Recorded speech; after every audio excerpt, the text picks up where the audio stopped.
Un anévrisme correspond à un gonflement d'une partie d'un vaisseau sanguin où le sang s'accumule.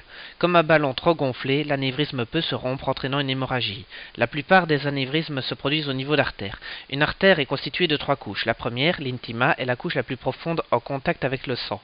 Elle est constituée d'un endothélium, c'est-à-dire de cellules aplaties, parallèles au grand axe du vaisseau. Celle-ci repose sur une membrane basale avec un tissu conjonctif lâche sous-jacent.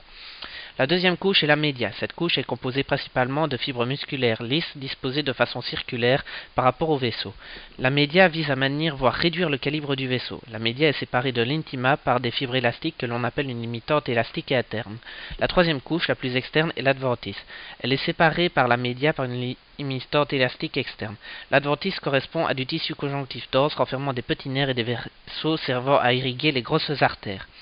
L'anévrisme peut provenir d'un amincissement de la média, il est alors sensible à la pression. Il peut être provoqué par un dépôt de graisse, athérome, qui va modifier le vaisseau et le rendre plus fragile. L'anévrisme peut être causé par une hypertension artérielle qui, sous des coups répétés de pression élevée, force sur la paroi du vaisseau et provoque l'anévrisme. Le polygone de Willis, situé à la base du cerveau, est constitué de grands axes artériels connectés les uns aux autres.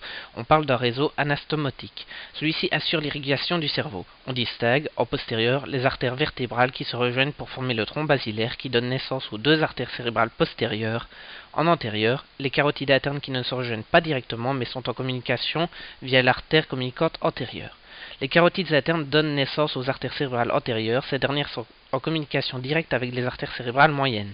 Celles-ci communiquent avec les artères cérébrales postérieures via les artères communicantes postérieures qui sont entourées sur le schéma. Un anévrisme sur l'une d'elles comprime le nerf oculomoteur passant à proximité. Le nerf oculomoteur, ou nerf 3, fait partie des 12 paires de nerfs crâniens. Ces derniers sont en provenance directe du cerveau ou du tronc cérébral. Un nerf peut être comparé à un faisceau électrique. Il conduit des informations sous forme de potentiel d'action, c'est-à-dire des courants électriques particuliers. Un nerf est constitué d'un ensemble d'axones comparables à des fils de cuivre entourés de cellules de soutien, principalement des cellules de Schwann servant à la myélinisation de ces axones, permettant une meilleure conduction du courant. Ces cellules sont elles-mêmes entourées d'une membrane basale servant à délimiter chaque axone.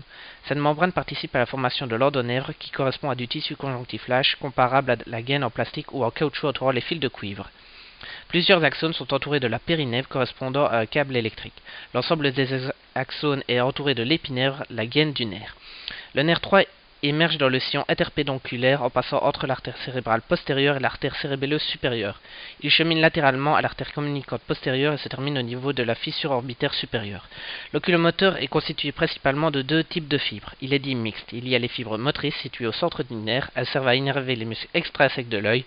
Les fibres parasympathiques, quant à elles, sont situées sur la partie périphérique et servent surtout à l'accommodation de l'œil. Après avoir dépassé le polygone de Willis, les fibres du nerf 3 vont croiser, c'est-à-dire passer du côté opposé à leur origine. Une lésion du nerf gauche a une influence sur l'œil droit et inversé. L'œil est innervé par plusieurs nerfs différents, mais nous ne retiendrons que le 3 dans ce cas-ci. L'œil est constitué de muscles dits intrinsèques et extrinsèques. Les muscles intrinsèques, dont le muscle ciliaire, servent à l'accommodation, c'est-à-dire rendre net les objets que l'on veut regarder, mais aussi à la constriction de la pupille qui réduit la quantité de lumière entrant dans l'œil. Le muscle ciliaire est innervé par le contingent parasympathique. Les muscles extrinsèques servent au mouvement du globe oculaire dans son orbite. Ils permettent de suivre un objet du regard sans devoir tourner la tête. Les muscles intrinsèques sont principalement innervés par les fibres parasympathiques et les extrinsèques, le droit supérieur, l'inférieur, le latéral et l'oblique inférieur par les fibres motrices du nerf oculomoteur. Le muscle releveur de la paupière est également innervé par ce dernier.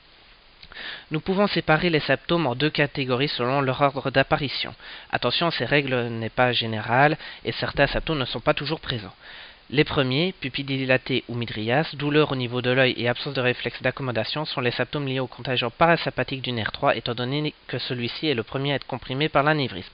La mydriase est dite aréactive car elle ne réagit ni au changement de luminosité ni au rapprochement d'un objet, test à la lumière et test de rapprochement d'un doigt. Les symptômes venant ensuite sont dus à la compression de la composante motrice du nerf oculomoteur. Le patient est atteint d'un strabisme dit externe, c'est-à-dire que son œil regarde vers l'extérieur. On observe aussi une chute de la paupière ou ptosis car le muscle releveur de la paupière n'a plus d'effet. Enfin, les yeux n'étant plus alignés sur un plan horizontal, le patient est atteint d'une diplopie, c'est-à-dire une vision double, dite horizontale car un même point est projeté sur 2 endroits différents de l'œil. Pour corriger ces symptômes, il faut supprimer la compression de l'anévrisme sur le nerf oculomoteur. Cela se fait par exérèse chirurgicale de l'artère communicante postérieure altérée.